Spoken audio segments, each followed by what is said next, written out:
perspective that, you know, the average person is bad if they don't conform. While I watched the trooper constantly cut looks over at Thomas that were very judgmental. Okay, you're really conditioned. We get that.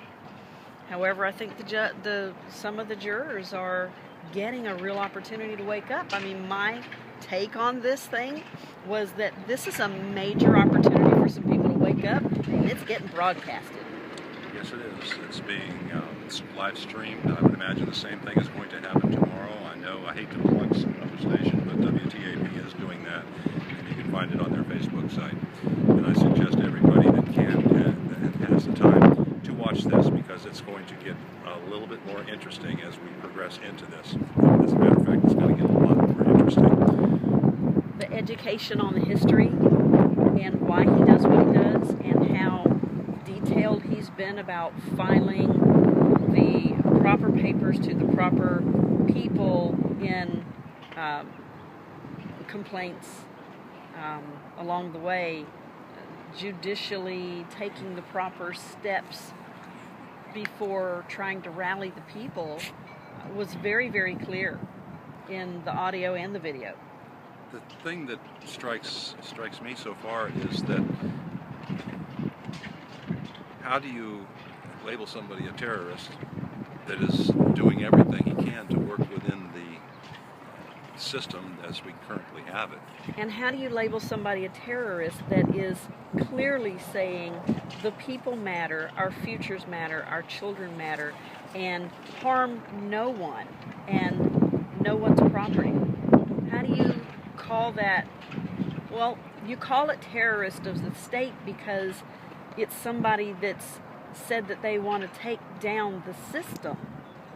So you've got to be a loyalist to the system to be able to see him as a terrorist. So that's the question. Are they going to, is their perspective coming from loyal to the system, or loyal to their own rights and their own children's futures?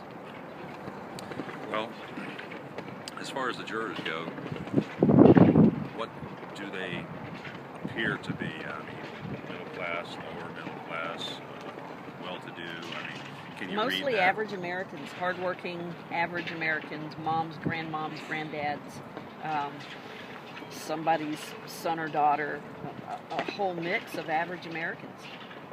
Okay. Well, today, again, it was the entire morning was spent listening to a conference call, and then most of the afternoon was spent listening to a YouTube video, which really gave detail and background and understanding, clearer understanding to what was on the conference call, which to me was beautiful. They really, really got an education today. And if you didn't get an education out of it, then your eyes are blinded to the system, to the conditioning. That's all I can say. Because, I mean, to me, it was like, this was cut and dry. The man's doing an amazing thing for this country. Just like Iceland, when the people took their country back, we can do the same thing, and that's all he's doing. Oh, that's a good analogy, Iceland. Because that's exactly what this call. Absolutely. It's a great analogy because that's the goal. So, Peaceful. Were the people Always that peaceful. took Iceland back, were they terrorists of their country? Well, to the system in play at the time, Absolutely. I'm sure they were considered Absolutely. as such. Absolutely. And that is the point.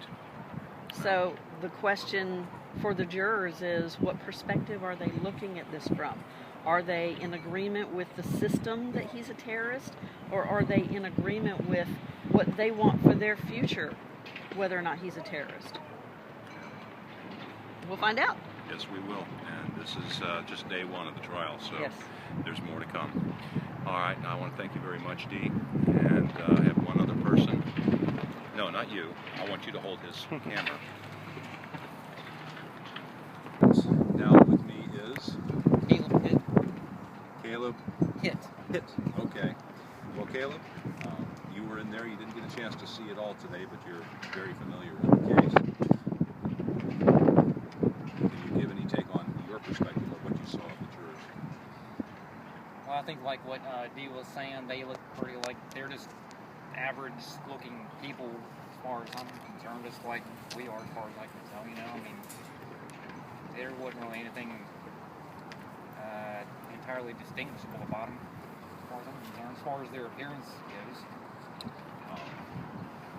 Well, you didn't get to see much, but were any of them sleeping or dozing off during this, or were they intent on what they were watching? I probably looked over at the jurors maybe I don't know, two or three times a day. I didn't really pay a whole lot of attention, but when I did look at them, I tried to see what what was on their face, or at least what they looked like. As far as that goes, as far as I could tell, it did look like they was paying attention.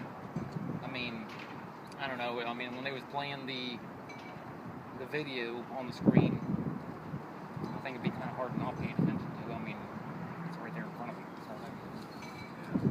So what did you see of Thomas, who hasn't had a chance to say word once yet, but his time is coming? The prosecutor is trying to build his case that this entire situation was designed strictly to incite people into action. And what are your feelings on that? Well, based on, well, I don't claim to know everything about this, of course, but based on what I do know, I know that as far as I can tell, Thomas, obviously along with Phil and Gene, they were obviously, when they filed their petition to the West Virginia State Supreme Court of Appeals, their only effort is simply to change the corporate form of government and revert it back to the original constitutional form. But though, like you said, they are trying to use the systematic route to affect change in the state, of course. But I think that once they realized that obviously they didn't do anything with it down at the state, at the Capitol, of course.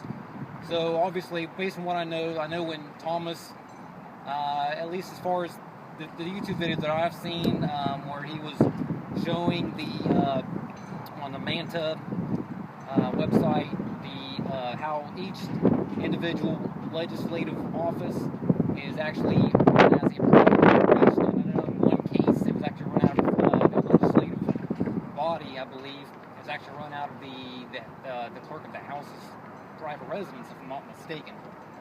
But then, so on and so forth.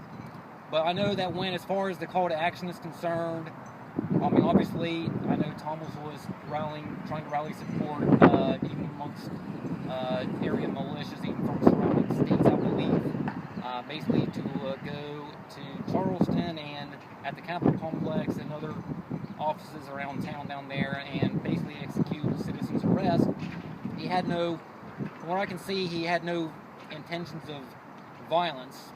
I don't think he had any intentions of anybody getting hurt. And even I saw that podcast in there before. He actually told that guy that he didn't want anybody to get hurt, so he called the whole thing off.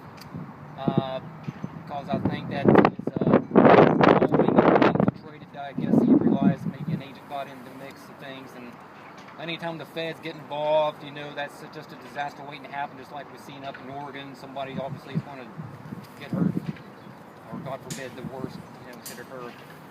So, I mean, in all reality, I think according to the Constitution, it does allow for the people to, I don't know if it actually uses the term, the word abolish or not. I mean, maybe it does, I can't remember. As far as abolishing our form of government to, for some reason, if it becomes too tyrannical, where the people, need to do something about it if we choose to do so. And I think that's all really Thomas is actually trying to do.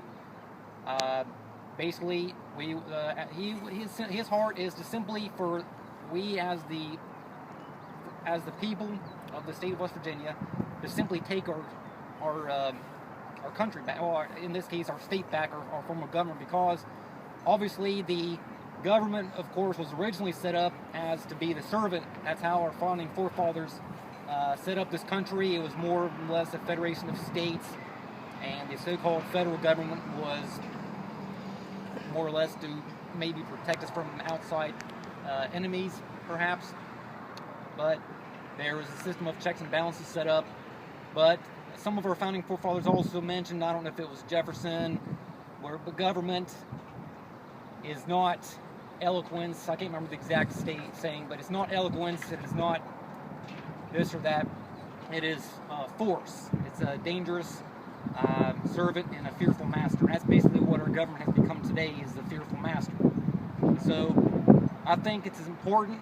Now it's almost like a David versus Goliath kind of thing, because as far as I can tell, the system is so rigged right now where it's against the people. I mean, now I know Phil's on Hudok's website. I've seen, according to in the 1917 War Powers Act, or Trading with the Enemies Act, thank you. There was a clear distinction made between enemies of the United States and we the people. But in 1933 it was rewritten, it was amended in the War Powers Act, and that distinction was completely removed. So now we, as the people, are one and the same with the enemies of the state now. I mean, that's pretty plain and clear. And he did go on to mention about, in the least of the conference call, about the UN and how everything was turned over, all public offices were turned over to the UN. And that was, I believe, in 1945. So that's a hard pill to swallow for a lot of people, but it's in the documents, it's all there in black and white for those who care to read. So there's so much that's been going on that he hasn't had a chance to touch on, because there's just so much. And it really got kick-started by FDR in 1933 when they basically stole the gold out of this country. Made everybody turn all of their gold in, and turned what was lawful money, redeemable in gold and silver, into worthless paper, which is what we deal with today. And the only time that's been changed, or attempted to be changed, was when Kennedy tried to do that, and you saw what happened to Kennedy. So it seems like any time a friend of this Union of States makes his voice heard, shut him down. Would you agree that that's what they're trying to do to Thomas? Oh, absolutely. I mean, obviously you can see what he says here, but I mean, who else outside, except for those who might actually be listening to the local news channel's live stream, as far as that goes? I mean, well, there's truth seekers and there's truth haters, and it seems like that court in there is definitely on the side of the truth haters. So yes, it is a David and Goliath routine, and we've got a good fighter in there in Thomas, because he is the adequate representation of David. oh, absolutely, I definitely believe that. Yeah. Well, that's about all we can do here today. Nobody else has come out of the courtroom right now. I don't know what's holding them up, but we'll try and get a couple more interviews before this is all over with. But I want to thank you, Caleb, for taking the time. I hope you can be back again tomorrow. We'll do this again, and I'm sure that there's going to be a whole lot more information to pass on then. Definitely. All right. Looking Thank you forward very to it. much, Caleb. Thank you. Okay.